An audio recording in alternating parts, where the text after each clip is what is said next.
everyone and welcome to my channel. My name is Valerie and today we're going to be making a top. Recently I was thinking about what to sew and I thought since summer is coming soon it would be nice to sew some kind of a top because I always sew bottoms for some reason. I decided to rummage for my fabric stash and noticed I had some leftovers from making a skirt. Here it is. I have a video tutorial on making it. If you haven't seen it, you can watch it.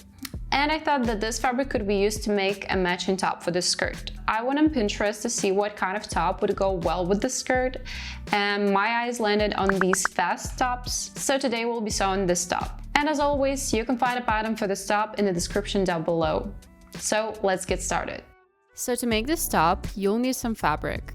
As I mentioned before, I'll be using a piece of fabric left over from making a skirt. It's Sudan fabric. I don't have much of it left, so for the lining I'll use a different fabric. It's just regular thick knit fabric.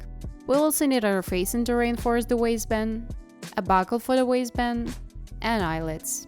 So first of all, I cut out all the pieces. As I mentioned before, you can find a link to the pattern in the video description. Now we want to close the darts. I'm going to fold the piece in half and pin along the marked line.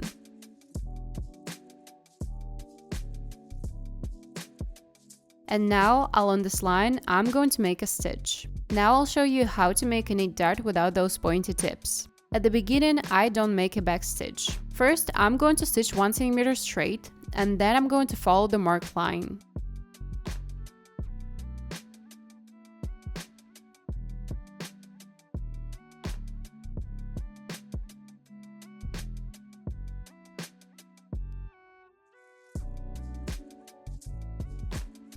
Then I'm going to tie a knot by hand.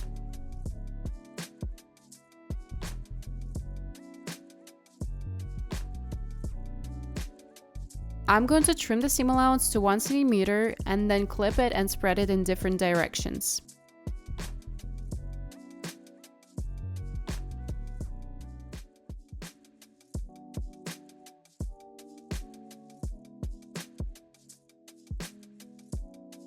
I do the same with all the pieces.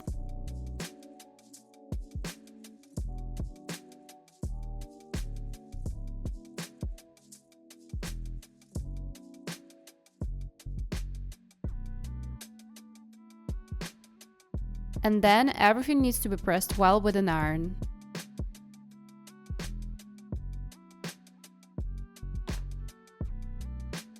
This way you get a knit dart without a pointy tip. Now we can attach shell and lining pieces together. By the way, my lining consists of 2 parts, because I had a small piece of fabric. I added seam allowances to the pieces and joined them. You can do the same if you don't have enough fabric and lengths. So I'm going to fold the pieces together and pin them. For extra security, you can baste them, if your fabric is not very stable. My lining is from knit fabric, and it tends to shift, so I basted the pieces together. And now I'm going to stitch around the perimeter with a 7 mm seam allowance.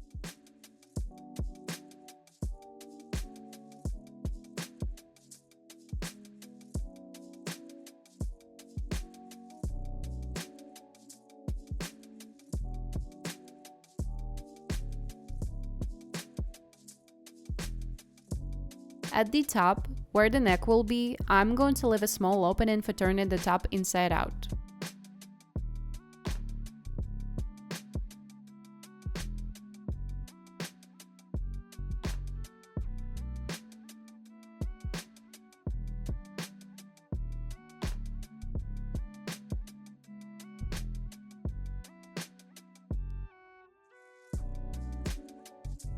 I'm going to trim all the corners, leaving about 2 mm from the stitch line.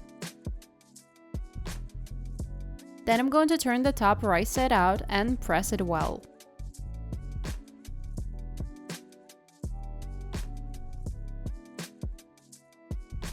This opening doesn't need to be sewn shut, it will be closed with top stitching. And now we can do the top stitching.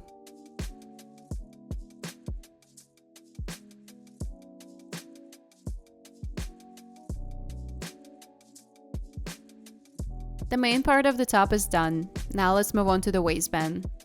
First, the waistband pieces need to be interfaced. So I cut a strip of interfacing and I'm going to place it on a waistband piece and fuse it with an iron.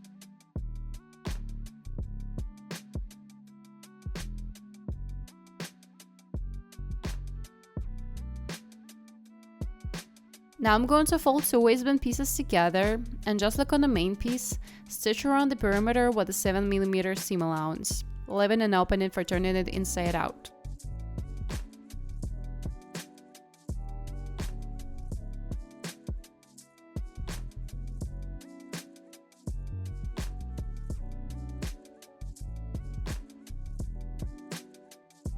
And I'm also going to trim the corners.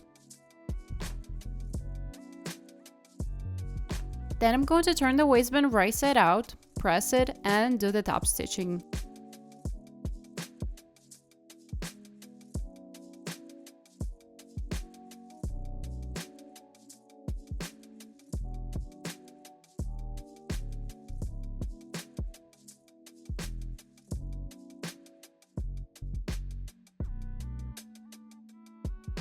Now we want to insert the eyelets.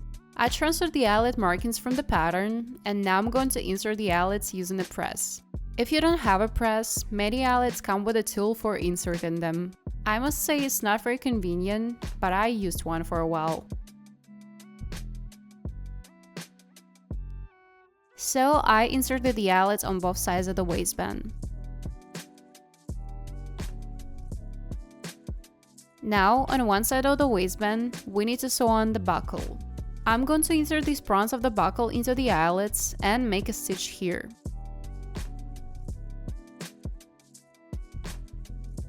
So the buckle is attached. Now all that's left is to sew the waistband to the actual top.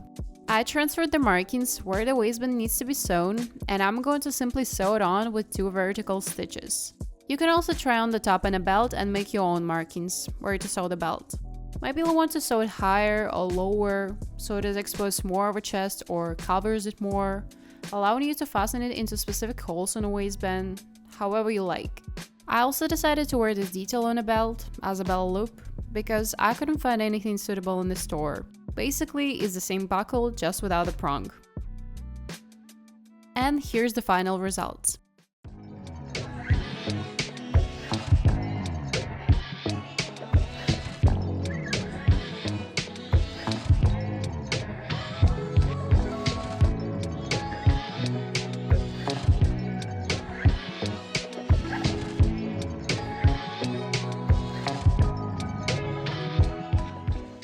I really hope you guys enjoyed this tutorial. If you did, you can give it a thumbs up. You can write in the comments what other tutorials you would like to see. Thank you so much for watching, and I'll see you in the next videos. Bye!